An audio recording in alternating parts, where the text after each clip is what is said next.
February 19th meeting of the Tax Relief Evaluation Task Force to order because we have a quorum. Yay, thank you, everyone. So, we have, I guess, the first order of business is to approve minutes, and Kathy had a correction that Rich included in minutes. Do we have any in the minutes that are currently under review? Anybody have any other corrections? What was the correction that we? It was the name of, was it Kathy Pyramid rather than? It's period rather than Yeah, pyramid. period rather than period. Kathy says it's period. Got it. All right. Excellent. I had nothing. Okay, Oh, there, on the second page, instead of M. O'Neill, I would have written Ms. O'Neill. Oh, okay. hey, But that is totally. Oh, yes. okay. Good morning. Good morning. Motion to approve the minutes of February 5th. So move. Second, Okay, all in favor? all in favor? Okay, so moved. Excellent. Chair's report, nothing to report. Chair's breakfast. The only thing was interesting is that the housing production plan is confirmed, it won't be ready for us to update any of our information because they're completing it now by the end of the year. So, Yeah, it runs through 28 currently. yeah, but in other words, they'd be updating the data from 2020. Is that right, Rich? Well, yeah. They'll use a more modern. Yeah. Modern ACS, because that is not decennial, I don't think. Okay, but we are set. So the first order is, I'm gonna turn it over to Lynn to, if I can get this full screen, to talk about the revised outline. So I'm happy to say that we have Shoot. many, if not all of the pieces of the outline as it was circulated. Oh, hi, John. Greetings. Are we good, Ellen? Yeah, go ahead. The outline starts with an executive summary. That's the piece obviously we don't Okay. have yet because we don't have a polished integrated draft to summarize. But we have a very brief introduction that basically recaps the charge, talks about the research questions, talks about us as a task force, and briefly talks about the work program that was instituted. We have an explainer that Kathy has drafted for us, which is, as I call it, setting the table. It's descriptive, talks about what the RTE is and has been, how it works. Then there's a context section, which I've called Understanding What's Driving Our Tax Bills. And I have three, what I've called context narratives. That may not be a very easy term. Nice. Happy to have a different, but three context narratives. One, the perfect storm story.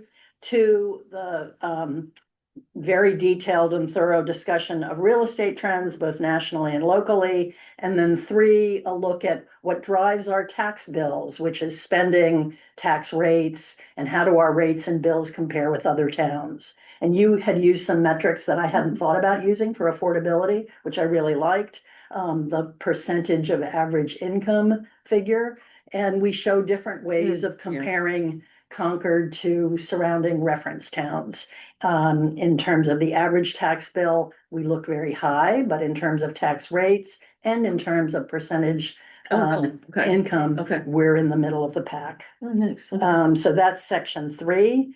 Section 4 is Shannon's discussion. What did we learn from the qualitative interviews that set us off on this analysis? Section 5 is a much denser, much more thorough analysis of the impacts of the RTE, in part looking at things related that we drew out of the survey, and in part looking at other data that was pulled together, whether it was on renters or on ways on who paid the 3.2 million that was received by people below the break-even point. Section 6 is a fairly detailed review of all of the available tax relief programs, whether at the state level or within here in Concord. Section 7 is Rich's summary of other towns' experiences with property tax relief. And then section 8, we have the beginnings of let's pull insights together in some sort of a comprehensive way that will lead to conclusions.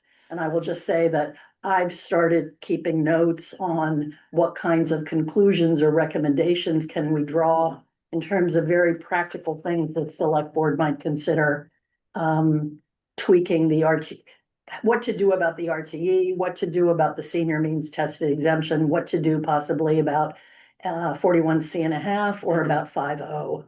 And a few other things, and I haven't circulated that because I haven't even written it yet, but I've started. And I can help again with all this compilation of data to try to guesstimate numbers of people who would qualify like for 41C.5 if it was, no asset limit. Yep.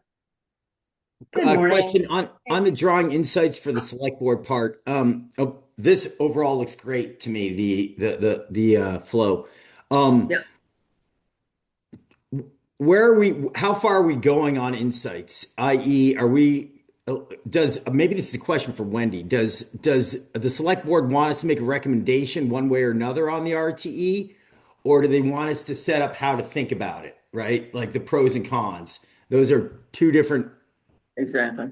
Your charge didn't say, give us a recommendation. I thought it did. I thought it actually did. I went Did back you and I look saw the at word it? recommendation, yes. Yeah, I did look. So, I guess what I wanted to sort of say, you're coming to natural conclusions. Right.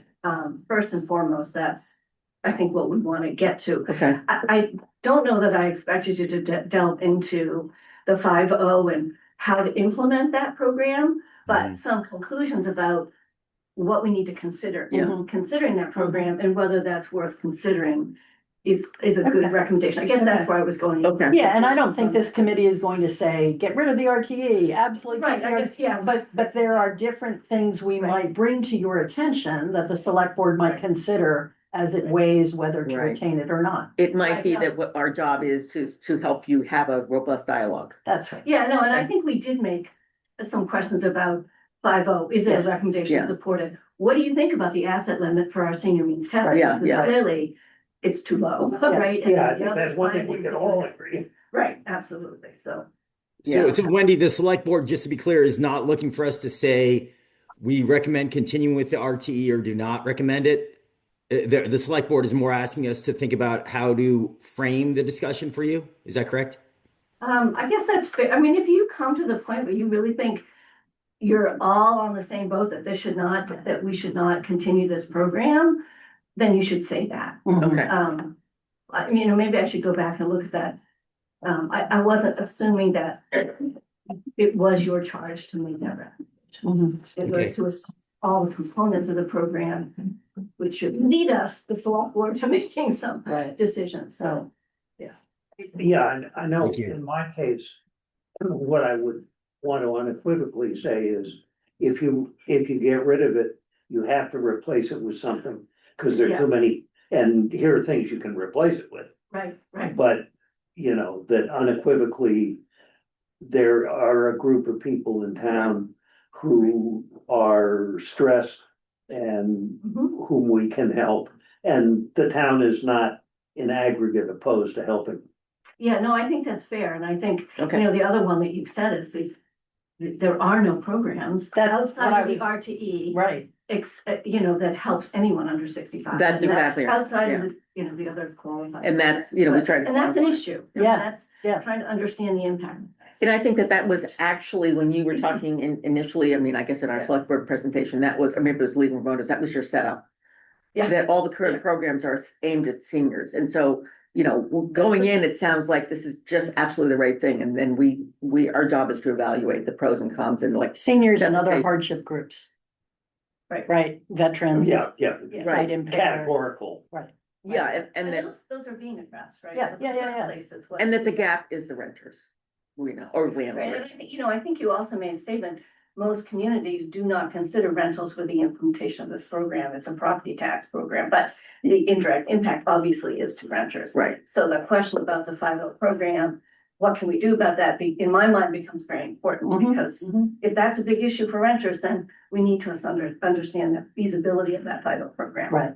Yeah, good. And we can Yeah, talk yeah, about yeah. I that know you further want as we stuff get done, into yeah. the meeting. Okay. Yeah. So that's the overall outline. I will say, there will also be an appendix at the end with the survey methodology. Yeah, and it focus of that is it representative? And it shows where it is and isn't. Well, also, town. the second focus is just telling the next people who want to do a townwide survey. yeah, The mechanics of how that Yeah, works. but I don't want other people to reinvent the wheel like I did. One question is whether the representativeness of the survey should be brought into the could do main that. report. I could do that. put it into the analytics section. Right, okay. And the other question, and this is just kind of open for, you and Kathy and me, what do we do with the verbatims? Yes. That's another open question. So I'm proud to report that with my professor son's help, I was brave enough to use ChatGPT to upload an Excel sheet and ask ChatGPT to analyze the qualitative answers we got, over 900 lines. Exactly. To different questions. And Kathy ventured without the help of a son.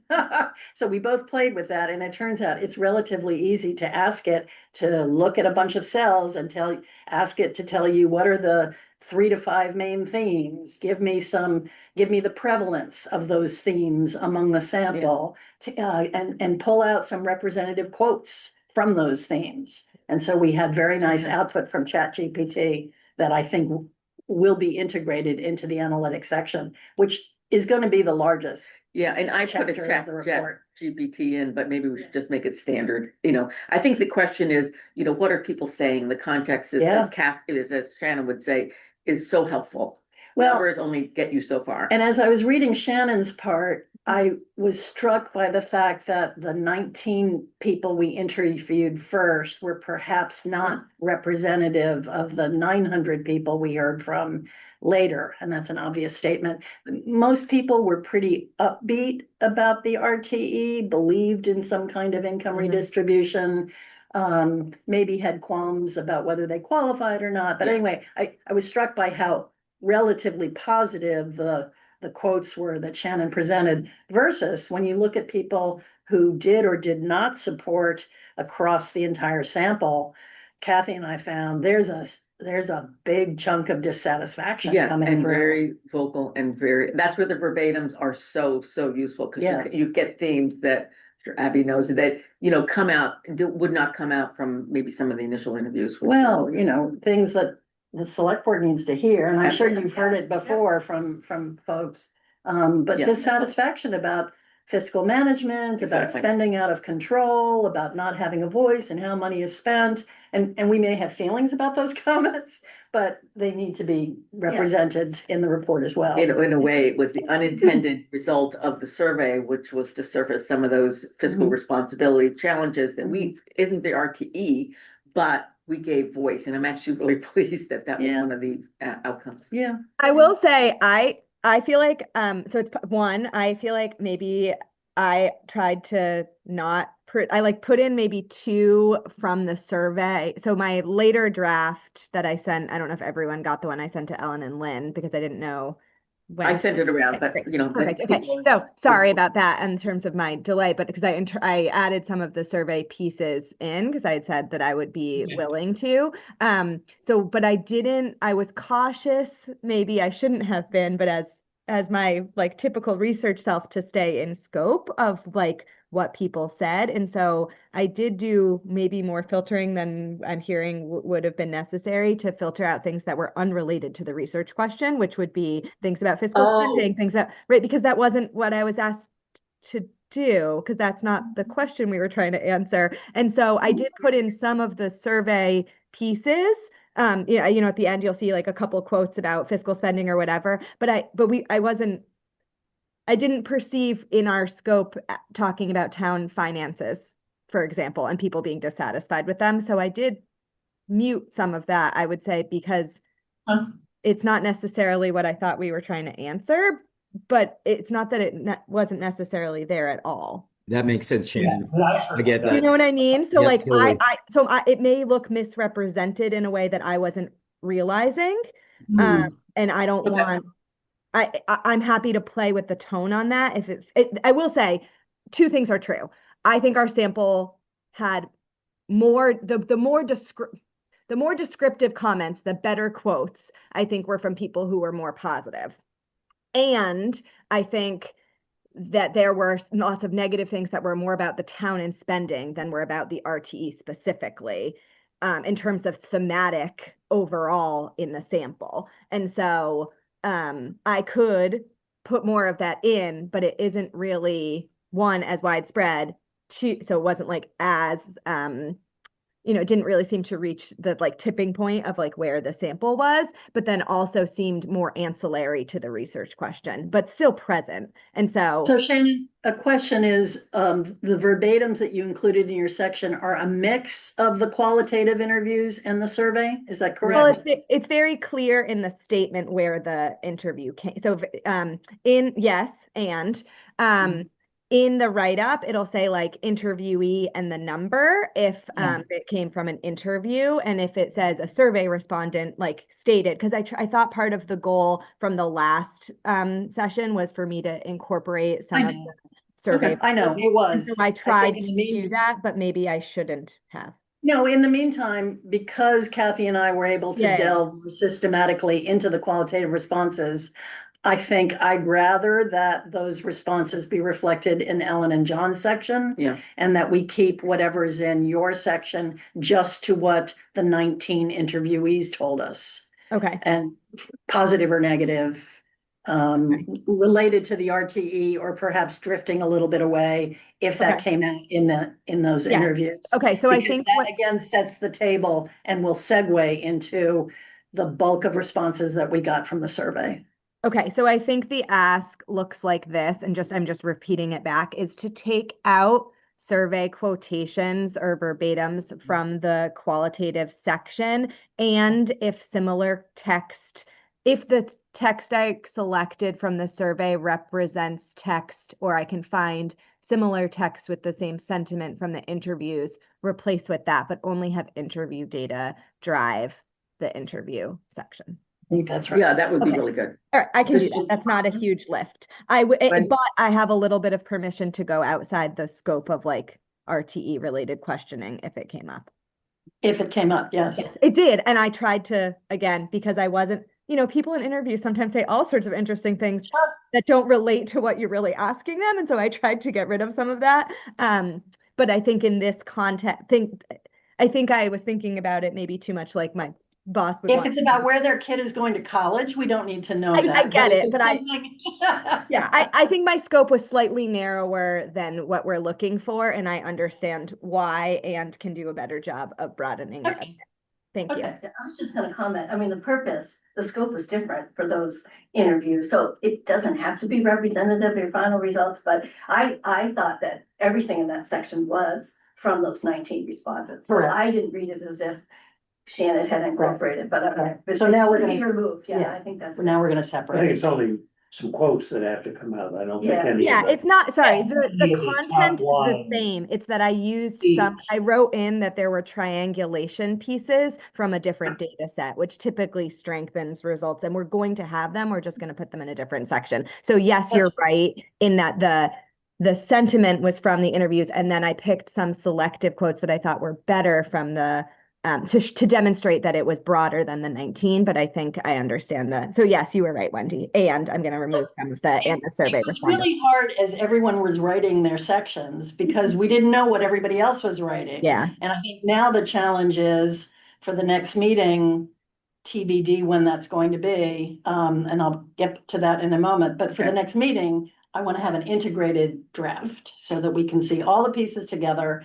And I would like permission to make sure that pieces are not repeated across sections unless it's a theme that we want to come in more than one place, but we don't need, I don't know, 2 discussions of the 20 towns that have the RTE. We put that in one place and then it's stated, that kind of stuff. So Yeah, I there will think be that- some, yeah. I want to be cautious and not overly edit, and I'm looking at you because I've had feedback. But I also think it's really time to pull it together and see what we have. Yeah, I think that This is what we have, but we need, Right. everyone needs to see it all together now. I think that what Shannon was starting to do, which is the synthesis across sources, is really important, and that's the next job, right? Well, that's the job of pulling. the Yeah, whole thing pulling all together and then Yeah. discussing what are the themes we're seeing, what are the recommendations, what are the possible actions? Right, right. And we have several Chat GPT results files that we can Okay, cut from to put into your okay, section. great, okay. Can I just talk about the ChatGPT for one Yeah, sec? please. So I think the only thing that we should probably make sure we're consistent is the prompt. So Yeah. like your ChatGPT responses were like percentage based people, this percentage of people said this and this theme. My ChatGPT was like, it broke it down in like policy concerns, like community impact, affordability, play, like it broke it down into themes and then did a pro and con. I didn't get like 40% of the people use this Yeah, and word. So we need to be consistent so that it's consistent in our answer. and What we typically, did do consistently was ask for themes, and I will say that your themes are worded a little differently. So yes, you don't necessarily get a consistent answer even with the same prompt. Yeah. Because I started with the same prompt as you did, Kathy. What are the main themes that you hear? I'm Yeah, gonna but you caution go us- ahead. I'm gonna Yeah. caution us from using percentages Yes, that's in exact. Thank you. okay, in qualitative research. So because although I think we did a really good job describing the sample of the survey, and I think it's appropriate to analyze a survey using percentage of respondents, people don't respond evenly to the verbatim questions. And so the sample of the verbatims is very different than the sample you present in the survey. People who feel more passionately about one issue or not are more likely to respond to the part that is the open-ended response. And so typically we don't get away with responding with percentages in open-ended response. We typically have to analyze by theme. So I'm Yes. going to caution us and Okay. advise against. Yeah. All So right, the- so we'll leave out yes. prevalence. Thank you. Yes. Yeah. Because, yeah. Perfect. That's a great. Because otherwise it looks like it's representative across all of the participants in the Right, survey, and that's not accurate. Oh, yeah. Okay. Agreed. So okay, Sorry. keep going. When No, I was make just saying that that's a comment great again. observation that Shannon made about the way people comment, not necessarily always being proportionate to the responses themselves, so. Yeah. I would She said it also say better. those two sources probably have a slightly different interest, whether we interviewed them versus survey. Because survey responders are Exactly. driven to respond to a survey, so they either have an enthusiasm, pro or con, typically, not that there are probably some people in the middle that didn't know what they were getting into, but there's and then the interviewees may have been more evenly distributed. That There's makes also, I sense. think, and You get- Shannon, please correct me on this You one. get follow-up, you get nuance, you get to probe someone when they say something, they get clarification, they get response, they use more adjectives. Like interview is just a really different type of data. But I think just using numbers for the open-ended, I'm gonna oppose.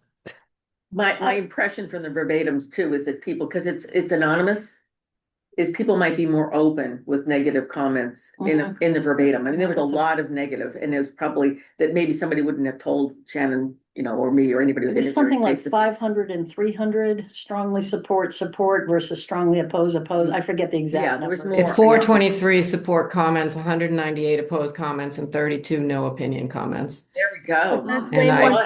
And I did it all by like core philosophy, affordability to pay, community impact, fiscal policy, policy design concerns. Like there's 10 like thematic themes that But sorry, versus any percentage. the overwhelming was support though, you said, right? The comments were, Yeah. there were 423 support comments versus 198 opposed comments, but I don't know that. Yeah. Well, the human brain is also we do studies like that. I read studies where like people, when you enumerate comments versus ask someone their interpretation of them, people will read the negative more. People write negative comments in capitals more. Like there's a lot of things that makes your brain pick those up more. So I'm not surprised to hear this. Anyway, I actually think the verbatims will help to add a lot of color in general to everything the select board does, because they just did not stay on script. And I think that's what made them so interesting. I Okay, go would ahead. suggest that we go to the analysis section. Sure. Because it's the longest and densest. And I will try to make And it. go through if people have comments. I have a lot of comments Okay. and I'm not sure I'm gonna air them all here, so I will send them on to you. Please do. Okay, so I'm going to begin, and John, you can certainly chime in. The first section was just to acknowledge kind of and lay the, what do you want to say, table, in terms of renters not being benefited from the RTE.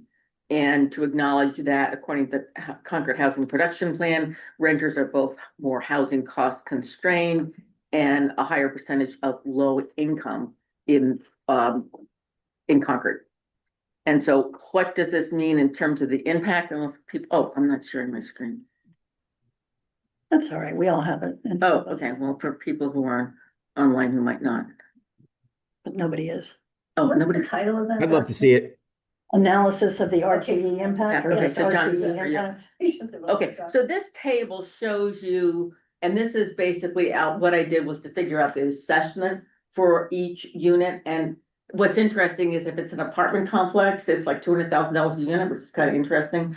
But when you rent a house, obviously, or a condo, it's the assessment for that property. So basically, the average is like $400. And so the question is, a landlord's getting hit with $400 on average in Concord. Higher Can you tax walk bill? us through? Yeah, that? I didn't mean, understand that. I need more detail. all That right. was definitely my So question. The first column, which is total rental units. And that was I obtained that by going to websites and, for example, figuring out how many units were at the Prescott, how many units were at Wedgewood Common. So and that- small,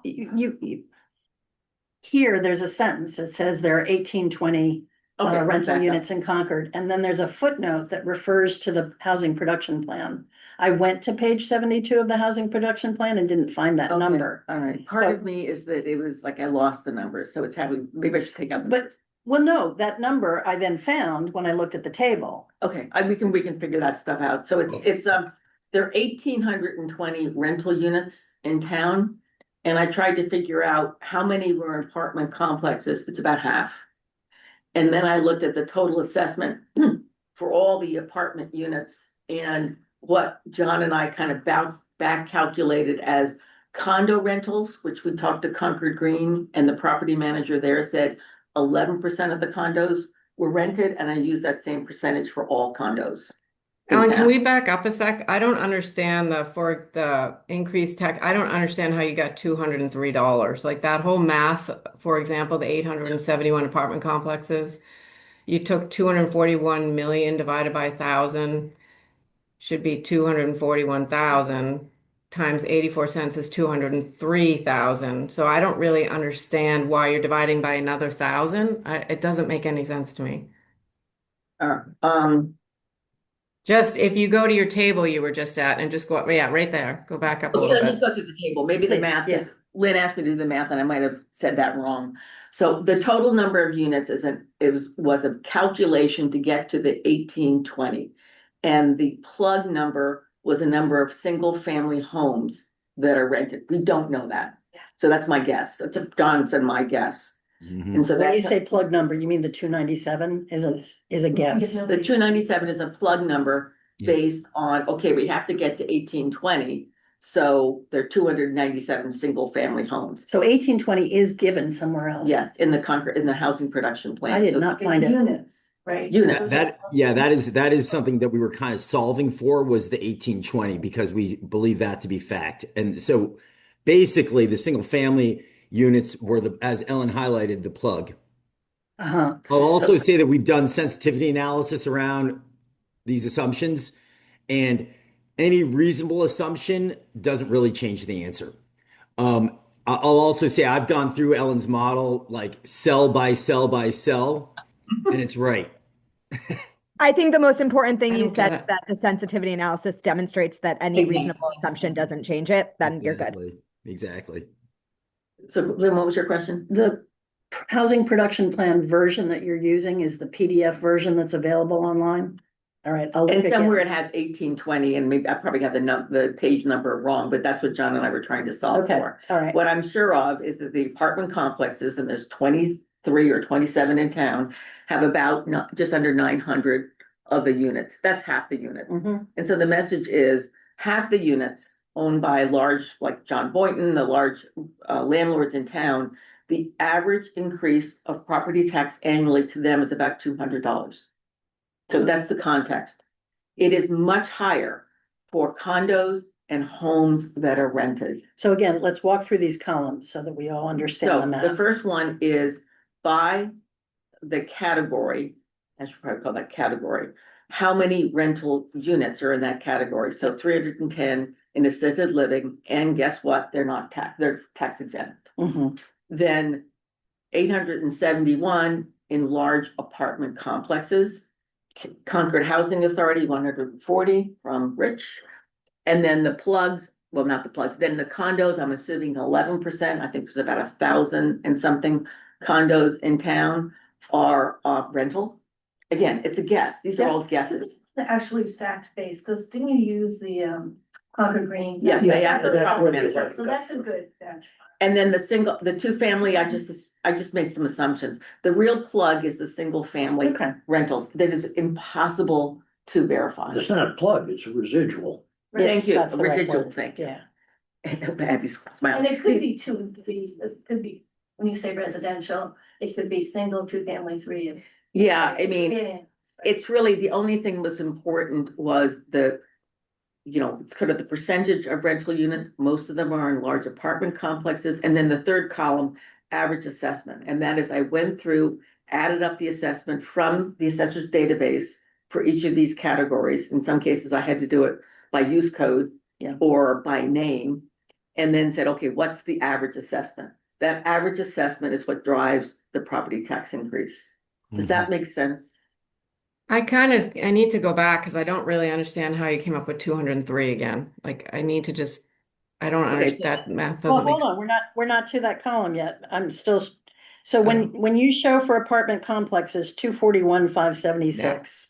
That's the total assessor's value for all apartment complexes divided by 871. Yes. Hold on. Yes, that's the average assessment value, correct?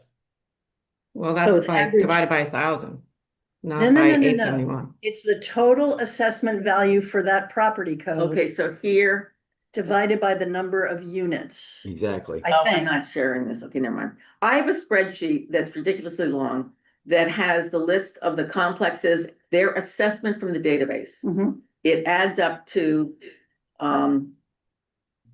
218 million Mhm. for the apartment complexes. And that's what I used to divide by 871. Wendy, can you turn that? I know, I'm gonna turn it off. I just, And I Okay. am more than happy, Kathy, to sit down and walk you through because it's. No, I think we all need to understand. It's not just Kathy. Okay. Well, I just want to comment that that Sure. makes sense, what you're saying. I don't have those numbers, but in your explanation above, you say, for example, for the 871 apartment complexes in Concord, it's 241,576,696. Then you're dividing it by 1,000, which equals, so like just go up on your thing. So if what you're saying is you guys correct, got then the wrong. math you're giving for an example should be one of those examples. It shouldn't be this random thing that doesn't tie to anything below. The denominator is the total number of units, not 1,000. That's the error, right? Well, Okay. that or the 241,000's the error because she just said it's 218 million. So But my point is the Okay. denominator should be the number of units. Like for Okay. this to me conceptually to make sense, it should be the total in that Yes, property class exactly. divided by the number of units in the property class. And that Right. would There we go. 8, 7. I can't tell you what time of night I did this, okay? Well- This was like really late at night. as long as we Right. understand conceptually and then we check Right. it. Here we go. So Okay. 241, you see this math here? Yes. You're right. It should be divided by the number of units, and that was my mistake. Yes. Great. That makes Thank sense. you, Shannon. Hold on, so 241 is not divided by the number of units? It is. Up That here. math's I not made the going to quite mistake. math. So now you got to fix the math because Yeah. 241 divided by 871 isn't going to be what I think. 241, right? Yeah. But I get what it's conceptually supposed to do. Oh, yeah, okay. Well, so from increased property taxes, then what? It's the 84-cent 41, difference? 576, wait a minute.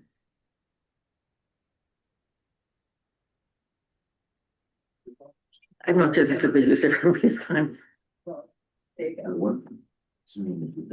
So the assessment, which was, Okay, now I see it.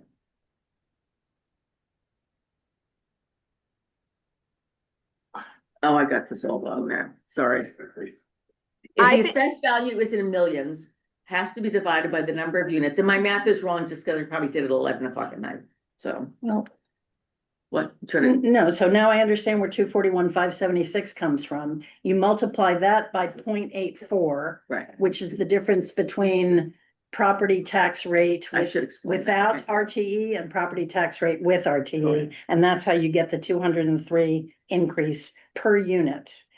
You say It doesn't 219 make still it's in not your math. paragraph. Wait a minute, keep going, Kathy, I'm sorry, I need to. I think you Make sure should that- just go back and do, I mean, we don't need to debate this math I'll- section yeah. here. You need to go back and make sure because 241,000 times 84 cents is not $203. So like, I think you need to like go, just fix your math. You're Yeah, fine. Ellen, If your I think- point is your point, then fix your math to max your point. I think I'm confident the model's right. We just need to get it through into the qualitative, Ellen. So you and I can work on that together. Yeah, no, I could do it. Honestly, it's just because I knew the table was right and I didn't bother to explain it. And when I explained it, my brain wasn't entirely engaged. So the conclusion, which is John said, this is correct, that it ranges from a low of 200 more or less for apartment complexes up to 800 if you renting something that's assessed at $1 million. You should probably just make sure you say per unit there, right? Yes, yes. That has to be clearer. Increased property tax per unit. But it says rental units. Okay, all right, I'll try to, Kathy, if you don't mind, I'll try to edit it and then have you take a look at it, make Yeah. sure it's clear. And Alan, there's an inconsistency because you say 219 in the second bullet when it's 203. Okay, I'll fix it.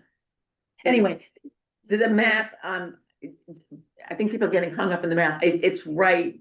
I know it's right. yeah, I just did the didn't numbers. It explain is right. correctly. Yeah, exactly. Then the next question, once you get there, and this is where John can pipe in here. Alan, can I just ask one quick question? Does the assisted living include New England Deaconess? Yes. Oh, New England Deaconess? Which is Newbury Court. Yes. Which is, they do pay property taxes. All right, then. The nursing home section only does not because it's not profit, but. They pay a New England pilot Deaconess- or they pay No, they pay taxes. serious? It's only, and I have this from Meredith, because I went back and forth many Yeah. times.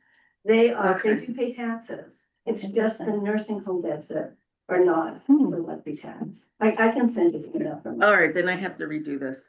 It's only gonna change the percentage of the 3.2 million in tax Yeah. reduction that apartments pay. I thought Meredith was saying none of it was assessed.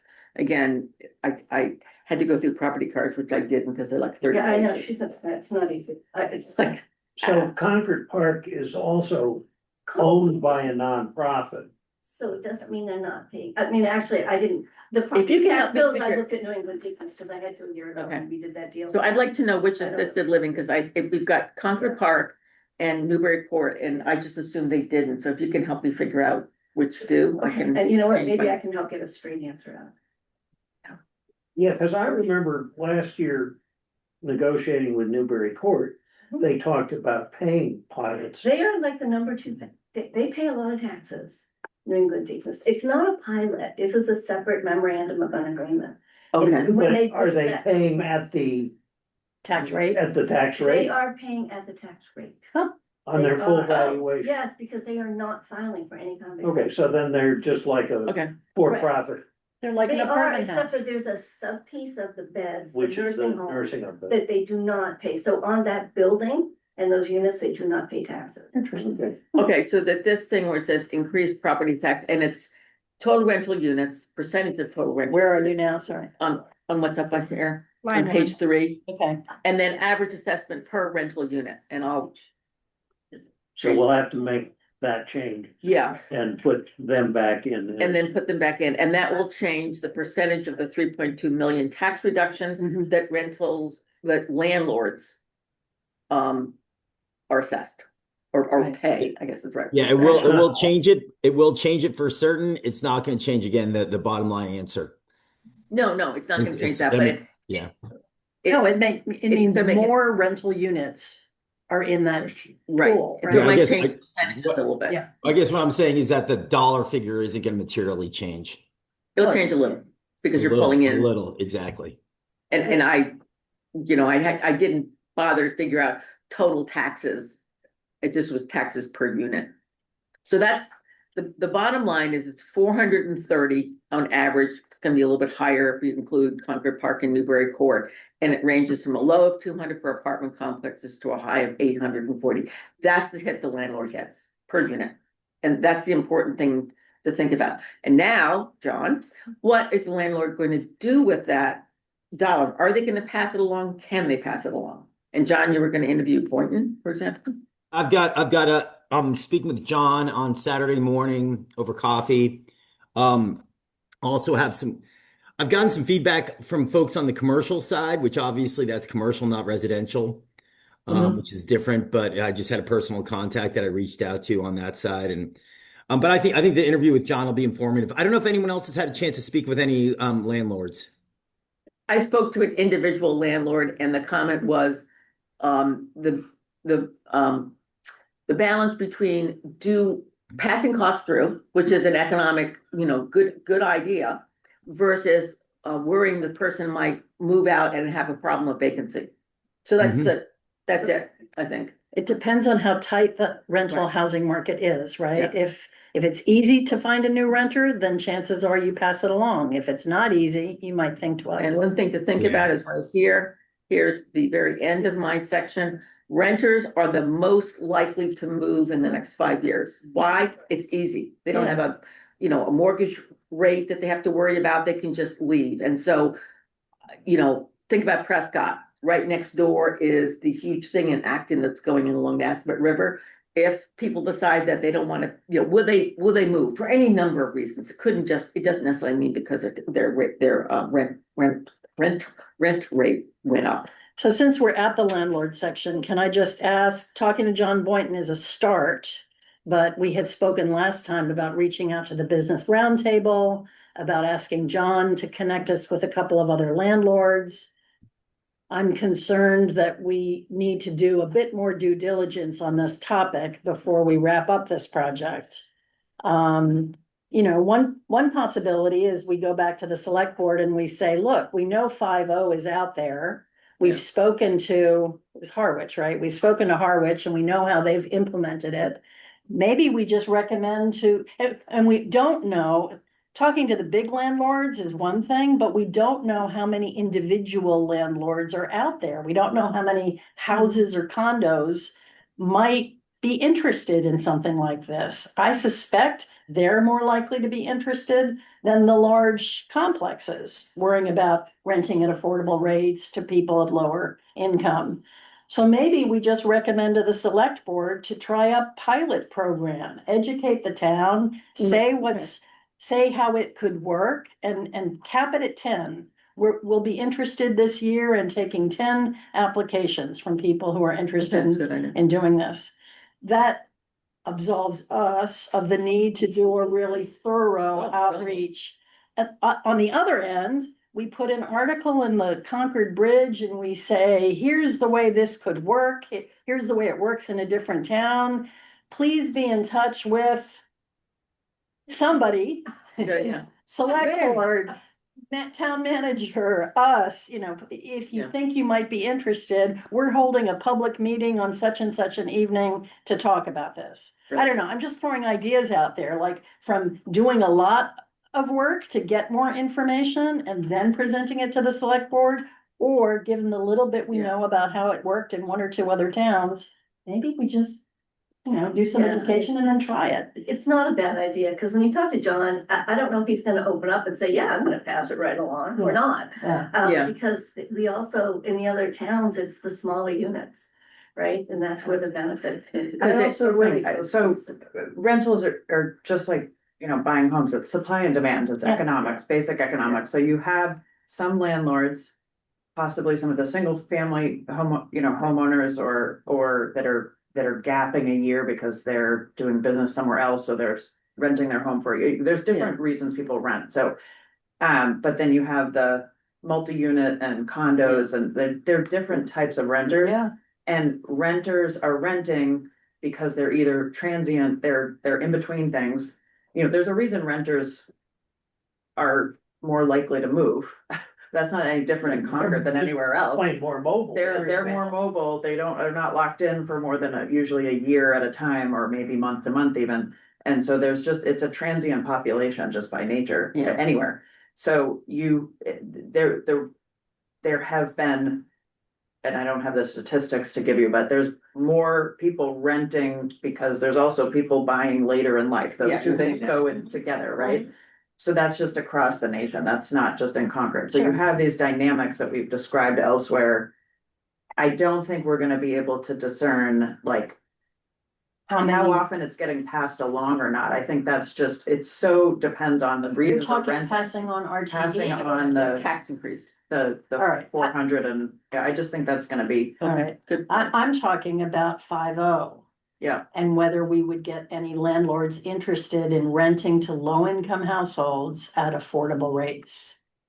That's the landlord was- question is yeah, two different yeah. topics. I think. And Yeah. a friend of mine lives at Concord Green, and she told me that one of her neighbors is a young teacher who I think teaches in Concord now and is renting one of the condos in Concord Green because they want to live near where they work. That's the kind of population Harwich was talking to us about, firefighters, teachers, other municipal employees who would like to live near work and therefore would like to be able to rent at an affordable rate. The topic you're talking about is also important. I mean, to Yeah. get it in here. But then the question for the select Well, board is for- also, what do we do about 5-0? Right, so that's just an economic question for Yeah. most landlords, if they're doing it as an investment business stand, you know. Right. My point is just, there are some people renting to just sort of help their general cost of living, you know, they're renting out an ADU, or they're renting out a whole Yeah. home or a unit to make it More affordable. more affordable for them to live where they live. Yeah. My I neighbor. mean, there are a lot of two-family houses in town too, right? Where the owner lives on one side and you rent out the other side. Yeah. So I mean, what I'm hearing is that, what you're both saying is supply and demand, and there's not a clear answer about passing through, whether you can or whether you would. But Right, it should probably put that in this section. It sounds like the more important question about renting is 5-0. And we don't Yeah. know a lot about that yet. Oh, John, We- your hands up. Kathy, you go first. Oh, Kathy, sorry. Yeah, I mean, I was just gonna, the only thing I'll say about 5-0, well, first of all, I'll say I've reached out to Peer Realty like 3 times. Michelle got back to me yesterday, and she keeps passing the stuff on to the owners, and they haven't responded, which makes me think they probably just don't want to go on the record as saying anything. I don't know how else to get them to respond. The second thing just about the 5-0 is that we just have to make sure, because if you remember, Harwich didn't raise the levy. They took it out of like some other fund. Remember that? So I think the select board, that needs to be in there, that I don't know that it automatically by law has to raise the levy, and the finance committee and the town will probably want to know what the value is that's going to come out of some other fund for this 5-0. Another reason for limiting the number, which is what Harwich did. I think they So capped it what at would be 10. helpful is the feasibility question, if you can answer it, and what you're getting to, Lynn, is maybe we won't know, but piloting it was a good idea. So if this were a project that I was running on my business side, I'd be reaching out to GPG, GLG, and getting some experts to weigh in on this. You can. Who's that, John? Who's that? There are expert networks out there that I'm sure Shannon's aware of as well, where you can tap into them and they will provide you with their perspectives. It's John Boynton, but 20 of them. I'm sorry, You pay an honorarium for them and you ask them their perspectives. is this people in Concord? No, it could be, but probably not. It's more conceptual. It's more conceptual of, if we want to understand the feasibility of 5-0 or what happens when taxes increase. I don't know that that's a Concord specific question. I mean, it is Concord specific, but we could probably learn some other things from other towns as well. And the general concept is increase our N of feedback from John Boynton to get like 4 or 5 people. I'm hoping that John will offer to connect you to 2 or 3 other people. I hope you will ask him to connect us to 2 or 3 other people in town so that we can at least probe these 2 very different questions. 1, if your property taxes go up, do you pass that on to your renters? And 2, would you be interested in participating in a pilot on affordable rental rates? I agree. Those are the key questions. I guess I'm just saying I don't want to put it all on John. I don't want to put it all on John either, which is why I'm hoping he'll connect us to a few other people. I agree with that. And I'm just saying that I don't know that he will. So I'm just offering up. I'm happy to reach into these expert networks as an alternative if we can. That's it. I don't know what that means. Well, that's fine. Is Shannon, do you that want to a explain it? personal- Expert networks? You can probably do it better than I can. GPG, GLG, Coleman. Has anyone else got experience with that? I know, but it sounds like something you can post on, and it's a affinity group of experts who can give you an opinion about a concept or a question. I can send you links to the various groups that Have you offer done this, it but it's, before? but it's a pretty standard thing that people use in industry to get perspectives. And you, Is this like posting on Reddit about how do I fix my dishwasher? No, what it is that you have to be qualified by these groups to be included in their network. You're interviewed and included in the network if you qualify and cross certain or pass certain thresholds. Shannon, you're familiar with these, right? Not sure she's with We, us still. we don't, oh no, here, we don't use that, like sometimes academics will serve on these types of things, but like we don't use them. But an expert network, I mean, I think of them as like consulting type people. Like we don't like I know what GLG is, but we don't utilize them in our research. But I think sometimes academics, they're like specialized firms that like provide niche knowledge, right? Like it's like a consulting type Well, thing. what it is it's. I'll follow up with an explanation of it. I will just say that they're pretty darn dependable Yeah, in yeah, terms of I getting the believe that. I'm feedback. just saying like I think of it as like a healthcare facilitation consultant specialized that like for certain industries, but I'm sure their housing, I'm sure, is one of the industries. Yeah, it's across the economy. Yeah, It's yeah. across I the mean, that economy. makes sense to me. I only work in one area, but like I know what it is, and I think GLG is the only one I can name because it's sort of the largest, most well-known one, right? Yeah, they're a bunch. But I guess all I'm saying is I'll get in touch with John Boynton. I'll ask him for other contacts. If we can't get other contacts, given how important this issue is, I would recommend we reach out to one of these networks. I can imagine those networks having an opinion on the first question. How does an increase in property tax affect the rental fees you charge? I can't imagine them having an opinion on something as specialized as this fairly new 5.0 from the state. No, I think. You'd be surprised, Ian, because they won't know about it. But if we explain the concept of it, it's like sharing a target product profile. I think that information. Sorry, if we explain the concept to them and ask them what their take is on it, I think they'll be able to provide us with some feedback around the feasibility. it sounds Well, like yeah, if the they- thing about 5.0 is that it has to be affordable to even qualify. Right. So it really is a different thing than if your taxes go up, do you raise your rent? Yeah, yeah. I mean, it's. They are two separate Yeah. questions. Totally. Yeah. I I think, think the information we got from Egremont and from Harwich Yeah. gives us, and it's not been easy for them to expand. It's not like these are huge programs in their No. towns. Which is why I use the word Harwich had pilot. 9, I think. Yeah, and they're doing all they can to try and educate the town about the so maybe possibility. we can move on. It sounds like this would be a good idea for John to pursue and see what we get out. All of right. it. Okay, next, I'm sorry. So this is the bottom line of effectiveness and efficiency. So I was looking at, you can see here, what the select board cited as the reason for adopting the RTE, promote economic diversity, which I would translate to allowing low-income people to stay in town and specifically elderly residents to continue to live in town. We used 150,000 because it's a break point in our survey, so we can, As our definition of low income yes, households. as the, less than 150,000 as low income. Hey, And hey, because Ellen, the- one quick thing on that. Again, as I've mentioned this once before, can we just call it lower income versus low income? I think lower income will be less controversial. Low Probably income, true. we're going to get into debate I of think what's low that's income. true, or and I not. think there's different definitions of low income, so lower is a safeguard for us. Yeah, because that number is actually slightly above the Boston area median income. Okay, I have to change so many charts. Okay. So what is the bottom line in terms of if we say that low income, I'm just gonna say that because just give me a break, is 150,000. I'll say greater or less than 150,000 rather than characterize it. Maybe that might even be better than saying lower or not. Okay, so effectiveness, that is the percentage of people with less than 150,000 household income that receive a tax reduction. Okay, the answer is 95%. So if you're only focused on households that earn less, that have less than 150,000 of household income, it is incredibly effective. So if you want to ask, is it achieving the select board mission? I'd say yes.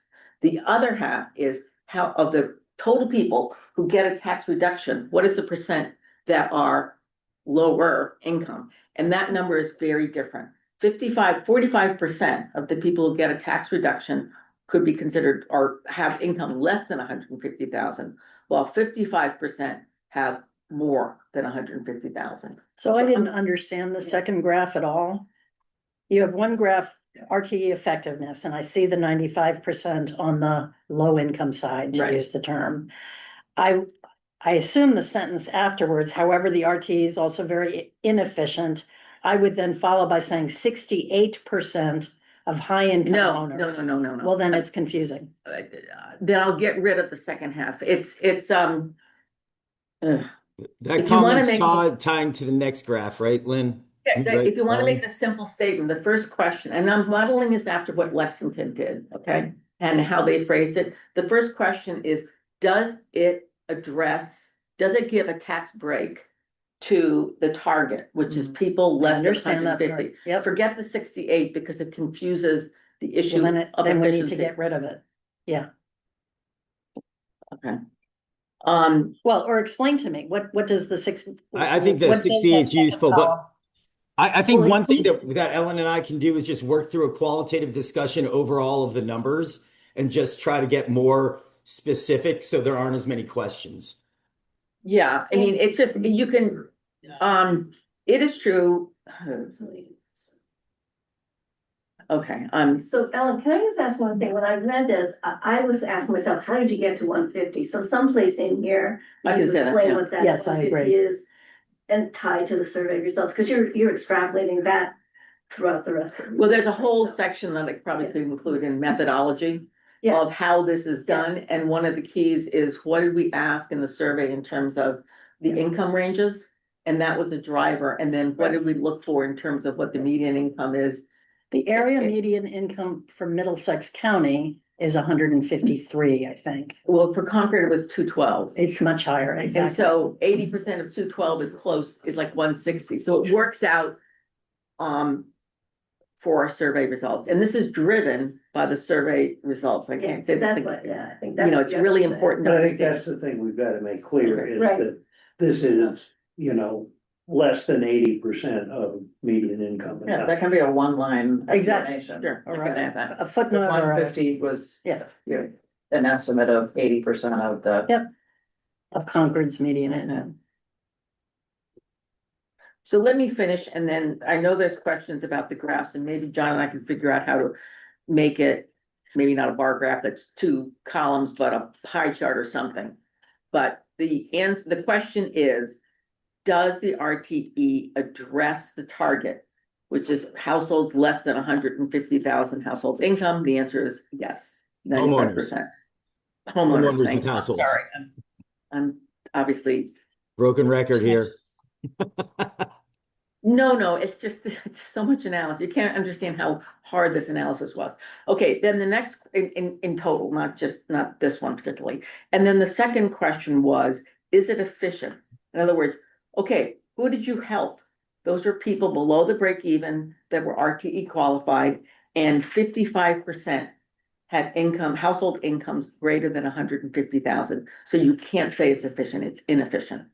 So there's the statement. It is effective at reaching the target audience, but in the process, it's very inefficient.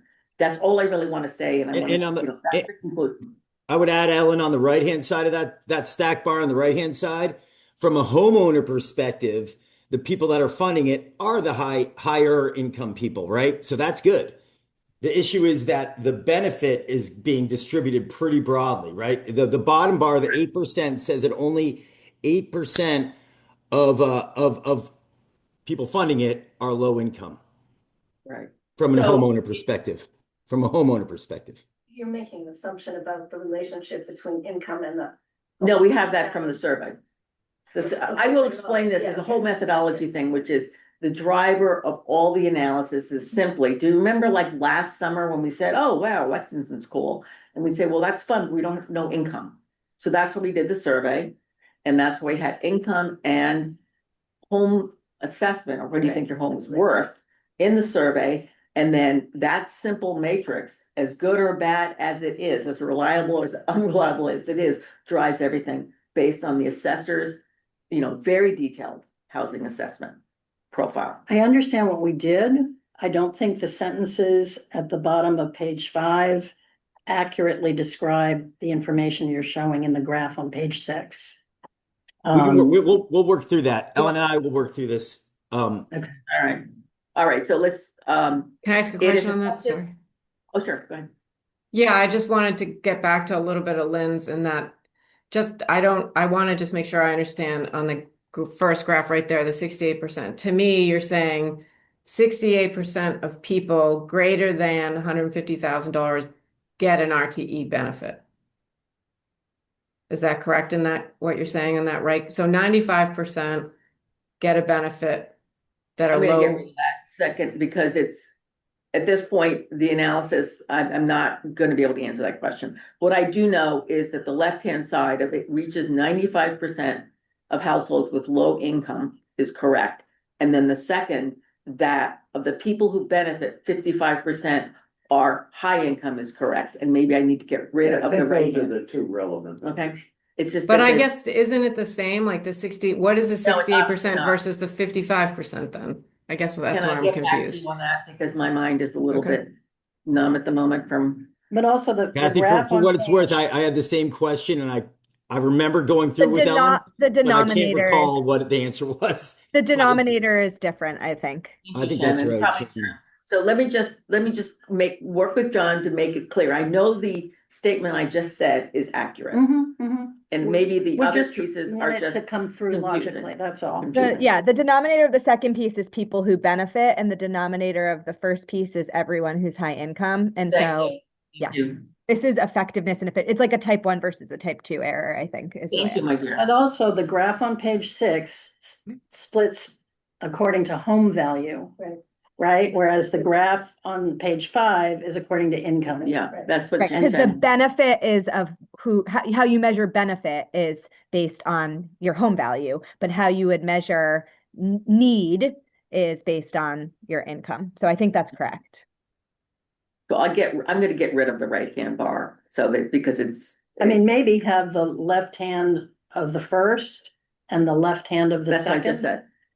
in one graph is what I'm trying to say. No, well, because it's different populations. We'll work through it. We'll work through it. Yeah. All right. I think this is all of- right. I think it's displayed and described slightly confusingly, but I Mhm. think that this is right, and we just need to describe who's represented in each of the pools and why We the should do it as a selection pie point. chart, because then it's not Yeah, good. let's say that. The I'll do a analysis, pie chart. Shannon, to your point, the analysis is correct. It is correct. I can Yep, tell you that. it's a display issue, and I think you guys can work Display on it. And if you want if you need, Okay, no, so. I'm happy to be that person. Sure. Let me just get through the next part and then I'm gonna run out of time.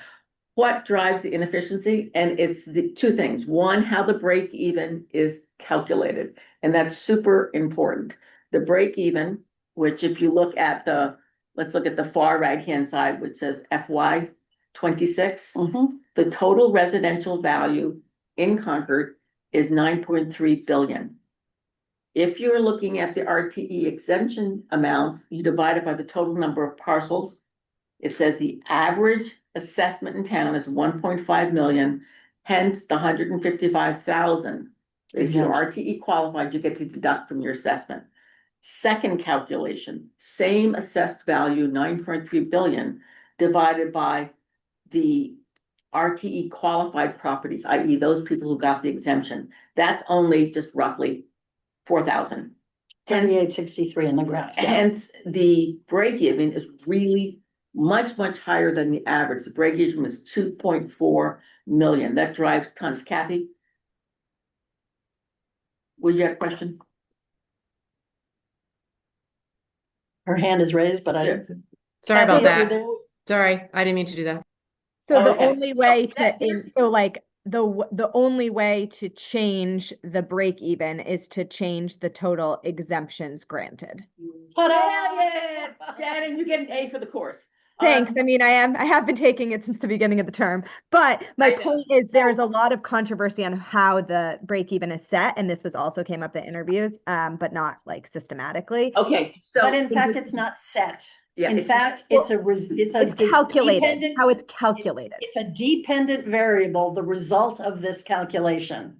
And And one possible recommendation to the select board is what can we do to increase the uptake rate on the Exactly. RTE? Yeah. Because So- if instead of 4,000, it was 5,000, the break even would come down below 2 million probably. Right. And we And- have less inefficiency than we have now. Sorry, I'm looking at you, Wendy. Right, but there, No, no. I guess the data point that's not in this, which is somewhere else probably, which I think should be in this section, is this is the total exemptions granted, but we know how many properties would qualify, right? And so it can only go up No, so no, much. it's the same thing. That's the problem. That's. the We, problem. yeah, we don't know that. that.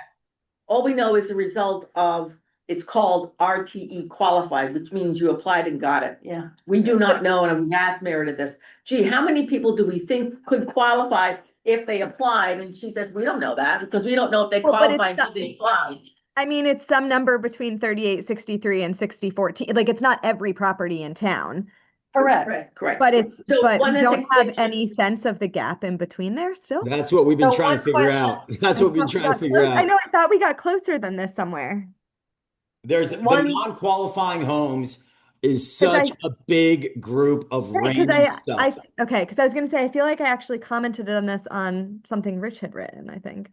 Anyway, okay, Yeah. I don't want to get us off So track. it's difficult to know the non-qualified, just to kind of run things that maybe we could estimate is people, new purchases, people who Right. didn't occupy their home as of January first. Yes, I wrote that to. LLC, we've got that from the assessors, but it's like 100. It's not a big number. People in Florida, people in Florida, New Hampshire, those folks, which is like another 90 people. It's You know, second homes, and then there's people who didn't apply.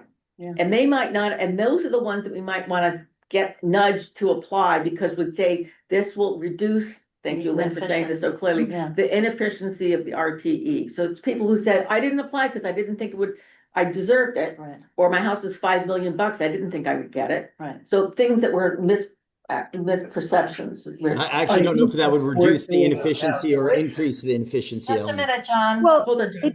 John, Yeah. either way, so John, either way, if the denominator of total residential value is 9.3 billion, that is a set amount, no matter how much your house is worth, because your house is included in that total. So if Mhm. you were to increase the number of total exemptions granted by 1,000, it would bring down the break even by $500,000. Yeah, So I exactly. don't- So if 1,000 more houses got Wait a an minute, wait a minute, hold on. exemption, the break even would go down $500,000, even if your house is worth $100 million, because it's already included in the total residential value. That's right. Rich, hold on, wait, hold on, Rich, wait a minute. Yeah. Rich, yes. I mean, basically what I'm saying is I think we need to do in a big black rim box, the calculation Yeah, that okay. Shannon just did.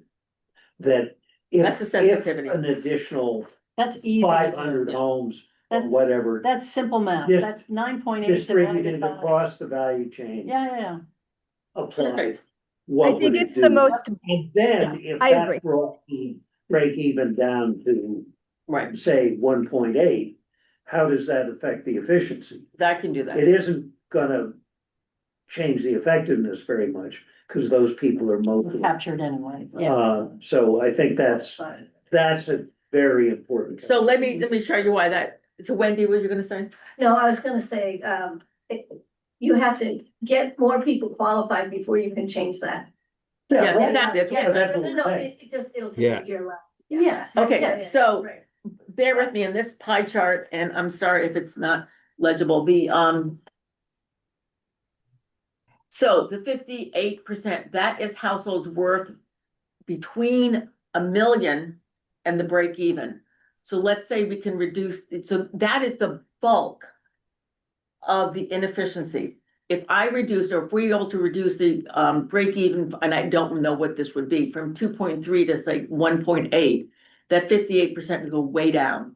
Mhm. And therefore, the money you're giving to people who are high income in that section, which look here, would go down. This 70 graph doesn't say anything about income. It just says Well, just- something about home values. Wait. Okay. Next one. You this one gotta I'm look gonna- at both graphs. You gotta look at both graphs. This one here is the money graph. It says, if your house is, and I don't have break even, because this is survey data, okay?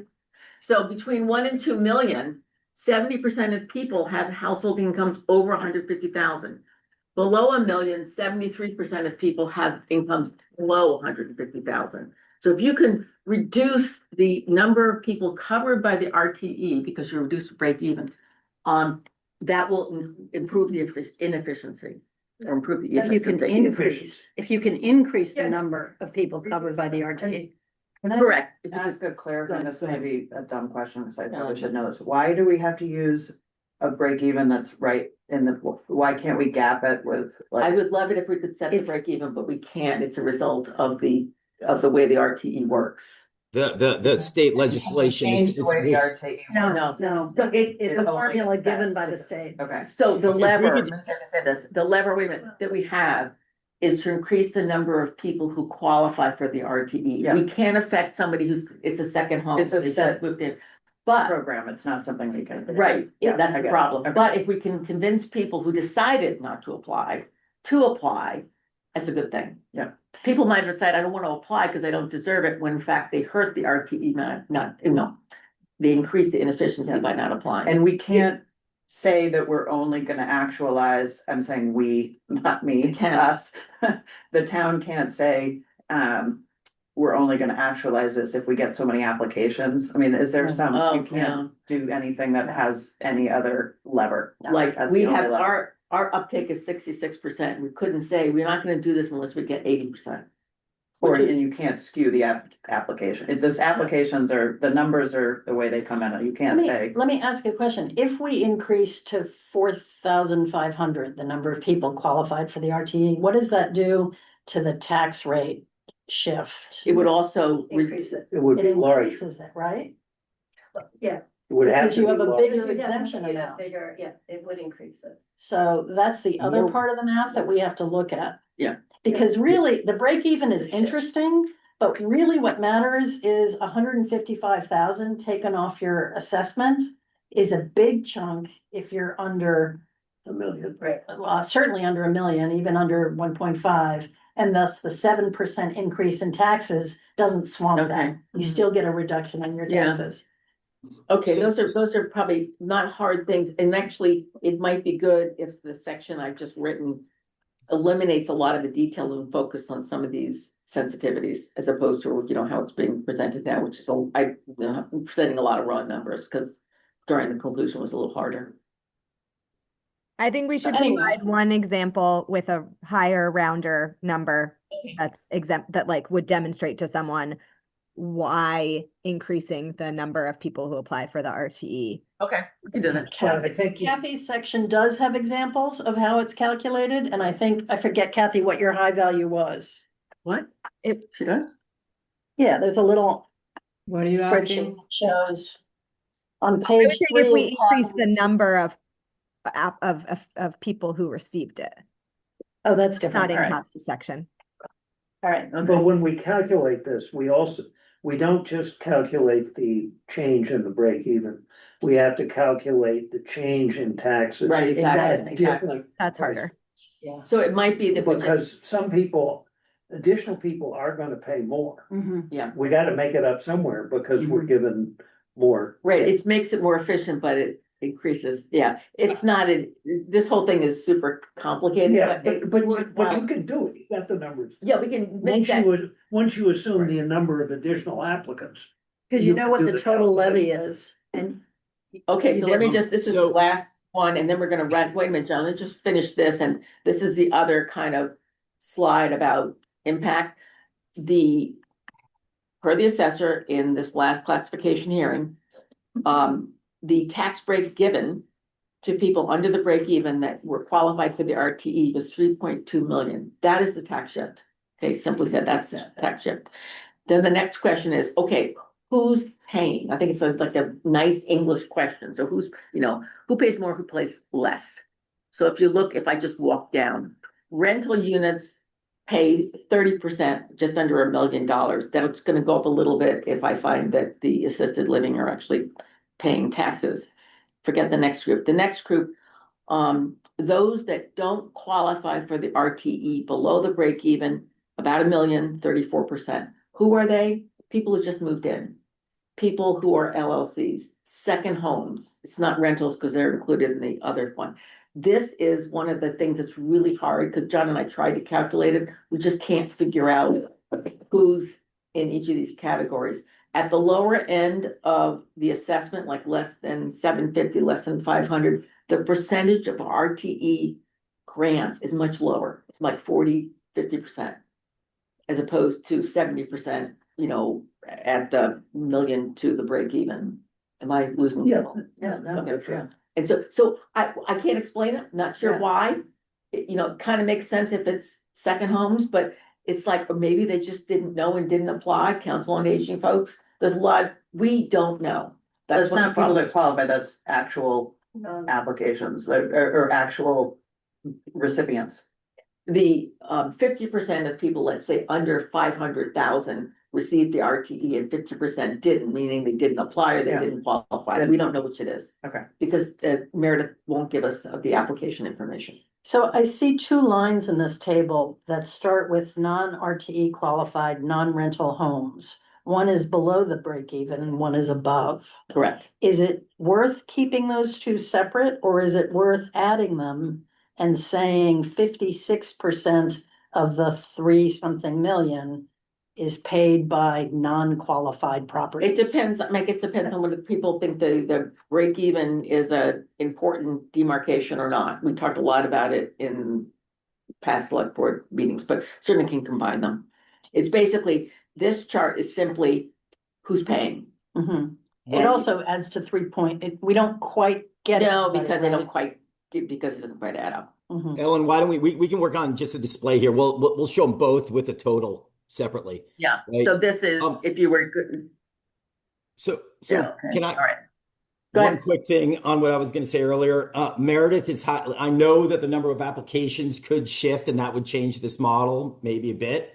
But Meredith will also tell you that we're not seeing material changes in the number of applications. So I don't think that, well, academically that might be happen. I don't see it happening materially to change the answer. That's one. If it were to happen, if more people were to apply that qualified, I would expect that those would be the higher income folks, higher value folks. I'm not saying I don't know that for a fact, but that's what logic would suggest. And if that were the case, then we would be having a higher portion of high income folks apply and get the RTE as a result. So that would But that would still benefit everyone. other than the renters, because then you're shifting. I get it. I'm just saying, like, other I'm than just the walking renters. through the math. Then you're shifting it to the non-qualifying units, right? Well- which are disproportionately renters. So I'm just, that's how the balloon squeezes. I don't think the balloon's going to squeeze at all because of what Meredith said, that we're pretty much at steady state. But if it were to be squeezed, that's how it works.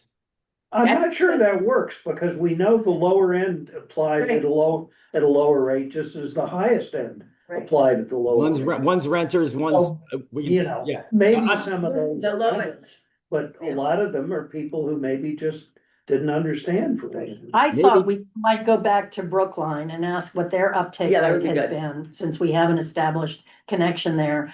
I also thought we could maybe email assessors' offices in the 10 non-Cape and That's Islands great, yeah. communities and just see if anybody else responds. That would be good. Waltham, Watertown, We can- just ask them what their uptake rate has been, just to have another benchmark. I mean, maybe Meredith is right and we won't get many more. The thing with Meredith, all she's contacted the people who newly moved in. No one's made a broad push to all of the people Yeah. who did not Apply. qualify. right. I mean, So I that might be a didn't apply. recommendation. Yeah, No, I remember, Yeah, I know. But it goes back to your other problem where some people's mail is going to the mortgage and Yeah. so, that's. Oh, that's the true, Challenge, right? Yeah. So I mean, I think it sounds like it's worth it to say what would happen if, and make a number and figure out how the numbers would change. And then try to think about how you would publicize, how you would do an outreach Right. to the whole town. Because we know better outreach is gonna be a recommendation anyway. Yeah. And that's, my sense, like when Rich and I went to Council on Aging and said, how many people know about the RTE? Not many. Yeah. And so that could be part of it too. So it's kind of like, is that a good, there's a pro and a con to this. There's a con in terms of it increases efficiency. pro rather, but there's a con in the sense that it would increase the tax. And so it's none of this, the RTE has got a lot of weird unintended consequences. Mm-hmm. I Yep. like the extrapolating though, if you were, if, you know, if this were to go in, you know, somehow get in front of the application were to get in front of people that were the target. Yeah.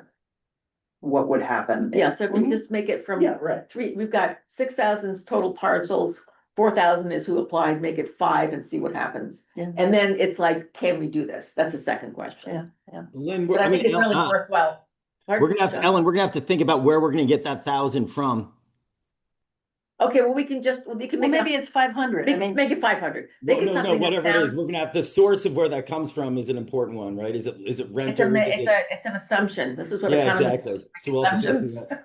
well, but no, you were citing earlier chunks of numbers that you already knew. I can, John and I can play with this and see what we know, but there, it's hundreds, it's that we know aren't ever gonna be qualified. One way to do it might be to just say if every Come back. price segment went to 75% qualified or 80% qualified. Now, we know how many homes are in each price segment. We know how many more homes we pick up. Well, that's what I would do, I just, yeah, But I'm saying do it by price segment rather than just pulling a single number out of the air. Because I'd have to do that. obviously you're not gonna squeeze that many more applicants out between 1 million and 2 million. Because we know they're applying at 70+% rates.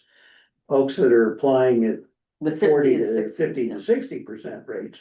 We think we can squeeze some more. Yeah. So Rich, I don't know if would that's a fair conclusion at all. I don't know if that's a fair conclusion at all, because I think the fact that what's going on in that lower end is rentals.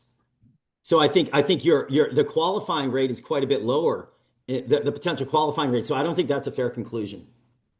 We don't really know, that's initially what I thought the low end would be rentals and the high end is because the apartment complexes are there. But it's like, this is, I think you kind of make an assumption, see what would happen.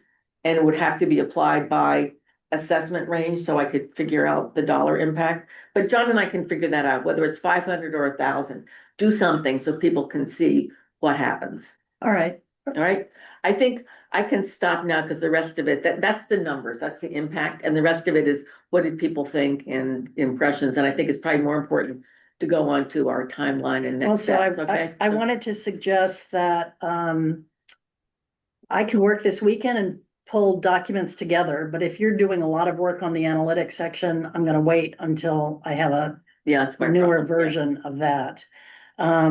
There are 3 dates that occur to me. We might be able to schedule additional meetings, and I'm just gonna throw them out and see if people could make them. One is next week, February 26th.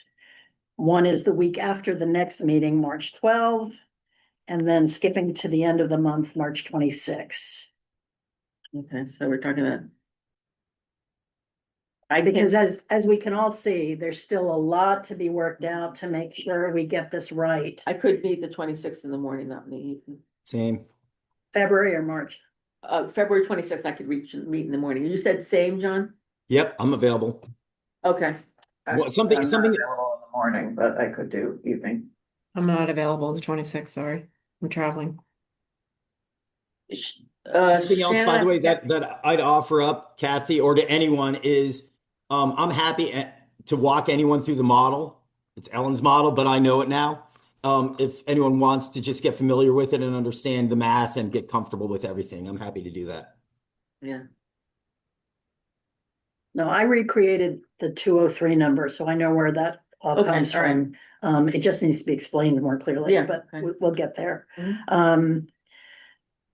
Could we have a quorum in the morning on February 26th? me, 1, 2, Rich, Yeah, I think I. 3, 4 is 4, John. okay, we're set. All right, so let's, And that's okay, because probably what we'll be doing there is the sensitivity analysis and attempt to rejig this section. One question is, a lot of my section is stuff, if we went through it, about level of understanding, who applied and why didn't they apply? Do we want all that stuff? I mean, we want it somewhere. The question is, can we Okay, so- split it into Yeah. 2 for drafting purposes? I'm gonna split it into impact and then other observations. Yeah, I I think- think of it kind of, Ellen, I think of it as executive summary stuff and then appendix. Everything Yeah. else, there's a lot of No, informative I don't, stuff. we can split it and shoot I two just different meant for the sections. writing burden. Right. Can we split it up right now and I can integrate the themes? Or Kathy, I don't know if you have time this week. Do you want to do that?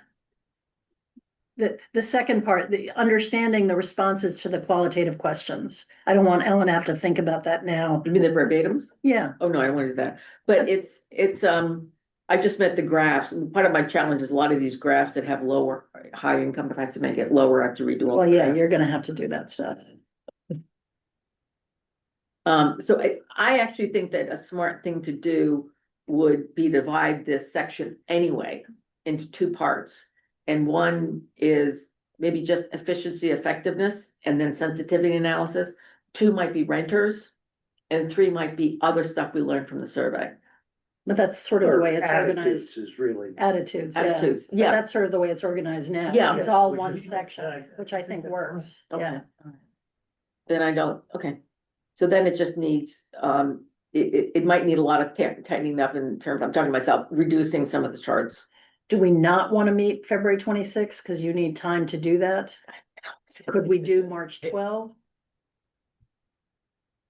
Ellen, I just- I'm happy to lean in over the next week, but on Okay. lower income, whatever stuff I can take over from you, I'm happy to do. Okay, let's you and I talk, All right. because we could do that, that would be helpful. Yeah, Part of it's just creating graphs and changing labels, which is no stupid problem. stuff, No problem. but, you know. So are we going with the 26th? Do you Let's think you pencil could that have in. something? Let's pencil that in, and John and I will present what we have And that's That- morning, right? in the Yes. morning. But yeah, if I can if John, you can help me on this, I think that we'd get pretty far on a lot of the stuff we just talked about. Agreed. Okay, in the meantime, I will send you some comments on that section. Sure. There are references that need Okay, well, part of clarification. me, if I say housing production plan, do I have to include the page? There were some things I just couldn't find in the housing production plan at all, Oh, okay. certain numbers, and I assume they're in there, and I'm just not Lynn, why searching don't you carefully. call me? He knows the housing, so my question really is for anybody who knows more about footnotes than I do, can I omit the pages, because in some cases. Yes, you can. You don't Okay, have to have a page number. Thank you, but Rich is the expert, so Rich can tell you whether or not we're, Okay. Yeah, if it's in there. tell me which ones you're concerned about. All right. Excellent, thank you. All right, 9:56, select board comments. No, you guys are doing hard work. I don't know if there's any public people still online. I did want to mention, sorry, Yeah. before we, Yeah, because go you and I ahead. Yeah. exchange on this, once we have an integrated, somewhat polished draft, I think Meredith should read it. Oh, that was the before other Yeah, question. we mentioned that. Yeah. So that's something that I guess you'll have to keep us up to date in terms of, my only concern is I have not looked, 100% carefully to see my 3 million versus, I think she had 2.9. Yeah, she did. Do I need to jigger my numbers, and John can help me with this to be sure it matches? What do you? Well, What do one you- thing I'll say is that our math is wrong, but it's accurate. That's right. No, it's consistent. That's No, reality, it's right? consistent. It's consistent. It's accurate. It's accurate as we need at least from my perspective, for a good answer. You can poke holes in a lot of assumptions, but it's accurate. Are we talking about the 3.2 transfer? The 3.2 is from Everything. Meredith, so that's Right. absolutely correct. I Right. think I added up to 3 million who pays, Yeah. and she has 2.9, and knowing No, Meredith, well, I'm she- worried that she's gonna say, that's they're not different- right. They're different Again- numbers. Point one is the value of those below your break even that benefited 100%. 2.9 are the non-RTE qualifying contributors, but don't forget that the qualifying people above the break I'm even not sure also that's right. contributed. So, so let me just Okay, volunteer to all do right. that. All right, maybe that's right, then. Right, so I'll just volunteer to look at what you did and try to understand where Meredith's numbers do and don't tie. That would But be that's what helpful. I'm been actually concerned about, because Mhm. it's the credibility. So where if it's not there, we need to footnote something, right? And that Well, gets no, you I mean, know, to John's point, there's so many assumptions in this spreadsheet that has like 700 lines to it, and that's only one spreadsheet, that I just need to tweak it. Yeah. Because there's nothing wholly about a lot of the math. The math is consistent, I'd say is the right word. Mhm. But I'm not gonna say any of this is representative of the real world because it's a survey. Period. Yeah, well, that's my only point is, you just need to say that. Okay. right? Yeah. We're coming. Yeah. from. Coupled with, These are assumptions, coupled with but- the sensitivity analysis that says when you make reasonable assumptions, it doesn't change Right. the big picture answer. That's from my So yeah, perspective. it's worth saying, we got to here because we had no source of income, so this is self-reported income. There's so many caveats. It's self-reported income, it's self-reported assessment. Right. There is nothing to say that's accurate. Hey, I looked at the Lexington response rate again, 1475 was 7% of their adult population. Yeah. Guess what? When I looked at, Yours is- when I looked at our adult population, given the 2024 census Mhm. data, 900 is also 7% Yeah, of our okay. adult population. Interesting. Well, that's a So, good thing. That's a yeah. good thing to maybe note Yeah, somewhere. I wrote that Okay, all down right. somewhere. I mean, it's, So I think we're doing a really Right. systematic and. Shannon would say, because she's really the methodology expert, that there's so many potential errors when you use a survey and combine it with actual data. I mean, the kind of, oh my gosh, factor when it's 7% response, it's hard. And the renters are 43. Let me tell you, there's so many problems with the analysis, but it's directionally correct. Right. That's what I think is important, that it's telling the select board the information they need to know, even if I can't say, take the money to the bank. All right, so by the 26th, we're going to be talking about some new analysis that you're going to present. We are not going to be looking at an integrated single document. No, it's John and I Let's- will put let's our wait head together in February- terms of a lot of stuff to let's collect, wait to for- make it clean and to put in the section of methodology and probably to put in the representativeness, and I'll put if you can send me the 7% number too. Could I suggest, and I'd be willing to update my piece, that maybe the other thing we could do next week on the 26th Yeah, sure, would be to start working through that as, yeah, to me, that's the basis of the Right. conclusions. Well, and I shared just with you Yeah. my beginning thoughts on what we might be recommending for consideration to the select board. And I think we ought to we, start talking. yeah, about that. exactly. Yeah. I So that- thought your piece was great. It has Yeah, no, good yeah. conclusions, good sort of like, here's the things that go together. Yeah. right, Yeah. yeah, so I mean, the update from John and I, and then I think going into the preliminary findings is the right approach, because first of all, it's a more doable conversation. And we won't get lost in, a lot of editing, which I think would be kind of. All right, so see you next week. All right, thank you. We need to inform the town that we'd like the room, et cetera, et Oh, cetera. right. Okay, thank you, everyone. Can I just- Thank you all. There's always this, you guys are